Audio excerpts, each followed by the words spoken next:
Auditor general صاحب نے فرمایا کہ پاکستان کے شوگر مل اونرز نے 300 بلین روپے یعنی کہ 3 کھرب روپے کا اضافی منافع کمایا ہے۔ اس کی وجہ یہ ہے کہ پہلے شوگر مل اونرز نے کہا کہ جی بہت زیادہ پیداوار ہو گئی ہے، ہمارے پاس سرپلس سٹاک ہے، ہمارے پاس اتنا سارا شوگر ہے کہ ہمیں سمجھ نہیں آ رہی اس کے ساتھ کیا کریں۔ حکومت نے ان کو یہ اجازت دی کہ چلیں ٹھیک ہے آپ ایکسپورٹ کر لیں۔ پھر پتہ یہ چلا اوئے ہوئے ہوئے شوگر کی تو شارٹیج ہو گئی ہے، اب حکومت نے ان کو اجازت دی ہے کہ چلیں ٹھیک ہے آپ امپورٹ کر لیں۔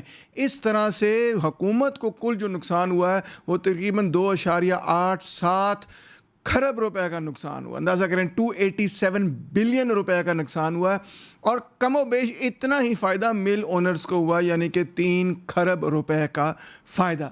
یاد ہوگا آپ کو کہ بالکل یہی چیز ہم نے گندم کے ساتھ بھی دیکھی تھی۔ اگر آپ تھوڑا سا غور کریں تو بالکل یہی معاملہ آئی پی پیز کے ساتھ بھی ہے کہ جی آرٹیفیشلی قیمتوں کو بڑھا کے لوٹا جا رہا ہے۔ ایک طرف کنزیومر کو لوٹا جا رہا ہے، دوسری طرف جو فارمر ہے اس کو لوٹا جا رہا ہے۔ ہر چیز میں ہمیں یہ نظر آ رہا ہے۔ کیا اس کے حوالے سے کسی قسم کی کوئی اکاؤنٹیبلٹی ہے، کوئی احتساب ہے؟ پریس میں یہ رپورٹ ہوا ہے کہ صرف 42 فیملیز 42 فیملیز ہیں جنہوں نے یہ سب کچھ کیا ہے۔ پبلک اکاؤنٹس کمیٹی نے کہا کہ ان کے نام دیں، مگر حکومت ان کے نام بھی دینے کے لیے تیار نہیں ہے۔ پی ٹی آئی کا یہ کہنا ہے کہ جی اس میں شریف فیملی شامل ہے، اس میں آصف زرداری فیملی شامل ہے، اس میں سلیمان شہباز فیملی شامل ہے، اس میں جہانگیر ترین کی فیملی شامل ہے۔ بلکہ انہوں نے یہ بھی کہا کہ جوڈیشل کمیشن سیٹ اپ کریں، فائنانس منسٹر اسحاق ڈار صاحب کو بھی انویسٹیگیٹ کریں، اکنامک کوآرڈینیشن کمیٹی کے ممبران کو بھی انویسٹیگیٹ کریں، فیڈرل کابینہ کو بھی انویسٹیگیٹ کریں، اور پرائم منسٹر شہباز شریف صاحب کو بھی انویسٹیگیٹ کریں۔ یہ سب کے سب ملوث ہیں۔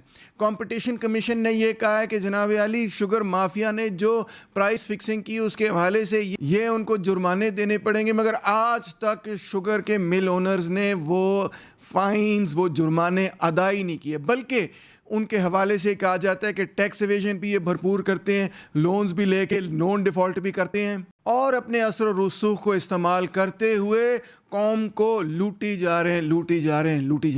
کوئی حل نہیں نظر آ رہا۔ میں آپ کو بتانا چاہتا ہوں کہ چین کے اندر اگر یہ کچھ ہوتا تو چین نے ان کے ساتھ کیا کرنا تھا۔ 2012 سے شی جن پنگ نے ایک اینٹی کرپشن ڈرائیو کی ہے، اور آپ یقین کریں کہ انہوں نے اتنا بندہ اس میں تن دیا کہ جس کی حد حساب کوئی نہیں۔ مثال طور پہ 2012 سے لے کے 2023 تک 6 ملین پارٹی ممبرز کو انہوں نے ڈسپلن کیا۔ اس کے ساتھ ساتھ 2.3 ملین گورنمنٹ آفیشلز کو انہوں نے پروسیکیوٹ کیا، اور یہ پروسیکیوشن بڑھتی چلی جا رہی۔ مثال طور پہ 2017 سے لے کے 2024 تک کے پیریڈ کے اندر 5,16,000 لوگوں کو انہوں نے کنوکٹ کیا ہے۔ 2024 یعنی صرف پچھلے سال کے اندر انہوں نے 8,77,000 پارٹی ممبرز پر انہوں نے ڈسپلنری ایکشن کیا ہے۔ اور یہ صرف لو رینکنگ لوگوں کے لیے نہیں ہے، جو ٹاپ ہائی رینکنگ لوگ ہیں، وائس منسٹر رینک سے اوپر minister, vice minister, 56 high level officials کو انہوں نے پچھلے سال انویسٹیگیٹ کر کے کنوکٹ کیا ہے۔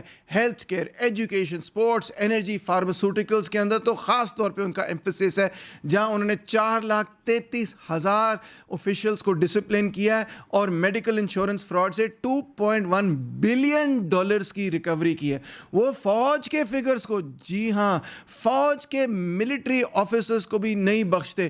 ڈیفینس منسٹر لی شانگ فو یا وے فینگ ہوئی کو، یا C M C ideology chief میو ہوا کو بھی انہوں نے کنوکٹ کر دیا۔ کوئی بندہ کرپشن کر کے دکھائے چائنا کے اندر، وہ اس کو کنوکٹ کر دیتے ہیں، اور اگر سیریس کرپشن ہو ایون ڈیتھ پینلٹی بھی دے دیتے ہیں۔ مگر پاکستان میں تو حکومت ان لوگوں کا نام بھی پبلک اکاؤنٹس کمیٹی کے سامنے رکھنے سے گھبراتی ہے، اور ان کے نام کو پوشیدہ رکھنا چاہتی ہے۔ لائک، سبسکرائب اور شیئر ضرور کیجیے گا۔ Thank you so much.